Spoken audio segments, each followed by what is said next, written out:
n'iteka ryo gusubira gusangira inyigisho muri rwa rukurikirane rw'inyigisho nyene ziriko ziratangwa na Grid Media, aho uyu munsi tugiye gusangira icigwa kivuga kiti nizihe nkurikizi zibimenyesha amakuru haba mu kibano, haba mu gihugu ndetse no kw'isi muri rusange. Dutangure neza na neza kuco aba bahinga batatu bagiye baravuga, aho Marshall avuga ati ikimenyesha amakuru n'ubutumwa. Umaze kumva ko ikimenyesha amakuru ari ubutumwa, mu yandi majambo kirafise inkurikizi yaco, kuko nyimba ubutumwa buje hariho kandi inkurikizi z'ubwo butumwa. Uwo bita Maxwell na Donald Shaw nabo kuri teori yabo bita teori de l'agenda setting, iyo nayo irerekana ko ibimenyesha amakuru bitegurira ivyo abenegihugu bakeneye, aho usanga biriko biratumira abahinga bavyigiye domaine par domaine, canke umuhinga nyimba ari mu gisata c'uburimyi, nyimba ari mu gisata c'ubuvuzi, nyimba ari mu gisata co kubaka,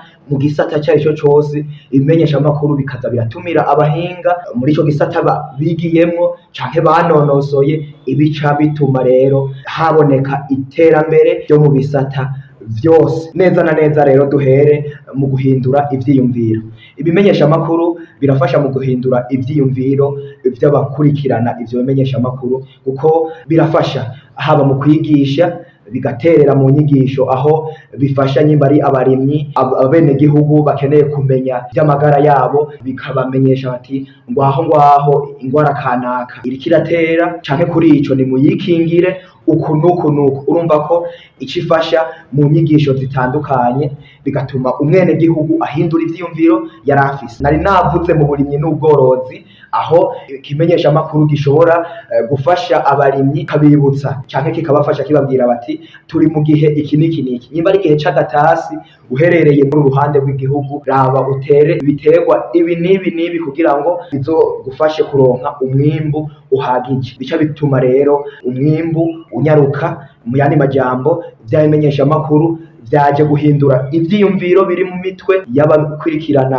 ico kimenyesha amakuru, bigaca bituma za mpinduka zigaragara neza na neza. Ibimenyesha amakuru kandi birafasha vyerekeye kwigisha imico n'imigenzo. Ibimenyesha amakuru kandi birazana impinduka mu ntunganyo za politike y'igihugu, ico bita mu gifaransa influence politique ou influence gouvernementale, aho ibimenyesha amakuru bifasha mu kwigisha canke mu kwereka abajeje intwaro ico bakwiye gukora mu kugira ngo igihugu bwaco gishobore kwiteza imbere, gihereye mu iterambere ryo hasi, aho riva ku mwenegihugu rikaduga mpaka rikwiriye igihugu cose muri rusangi. Ariko kandi ibimenyesha amakuru biragaruka no kwigisha mu nyigisho zo gukundisha abenegihugu igihugu. Akabirya ibimenyesha amakuru bizana nuko bica biza rero gufasha wa muntu atavugirwa, wa muntu atibukwa. Aha ndiko ndavuga abagendana ubumuga, bageze mu za bukuru, babakenyezi usanga badafashwe neza mu miryango, aho usanga bariko baraturubikwa,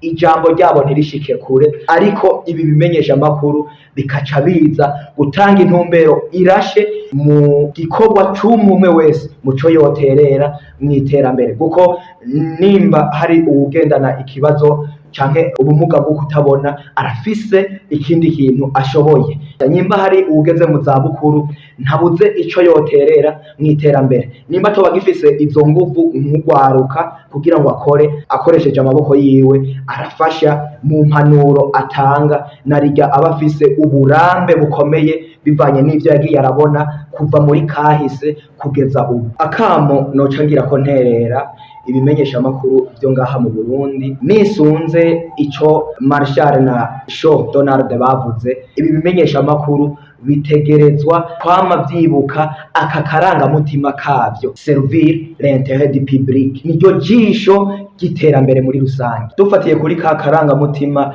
k'ibimenyesha amakuru canke kumumenyesha amakuru, turabona neza ko umumenyesha amakuru adashobora guhagarara ku ruhande rumwe. Nandi majambo ntiyovuga ivyiza gusa canke ngo avuge ibibi gusa. Hariho ibiba vyakozwe neza, hariho n'ibiba vyakozwe nabi.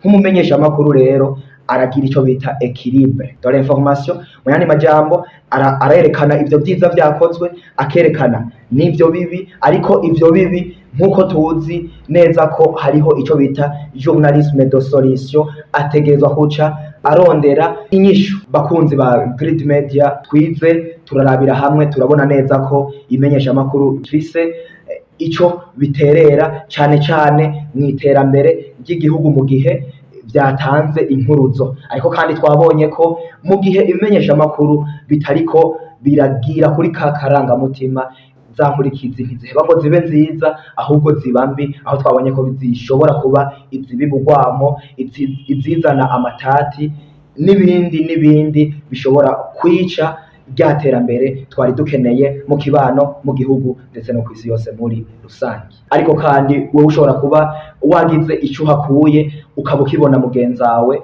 ataratahura, bimwigishe canke umurungike ku rubuga rwacu kugira ngo nawe yiyumvire maze yimenyere ukuri aho guhagaze, na cane cane kw'ibi bintu vyo kumenyesha amakuru. None rero nkaba ndabashimiye ku kanya mwashoboye kuduha kugira ngo dusangire zino nyigisho, mvuge nti naho gutaha.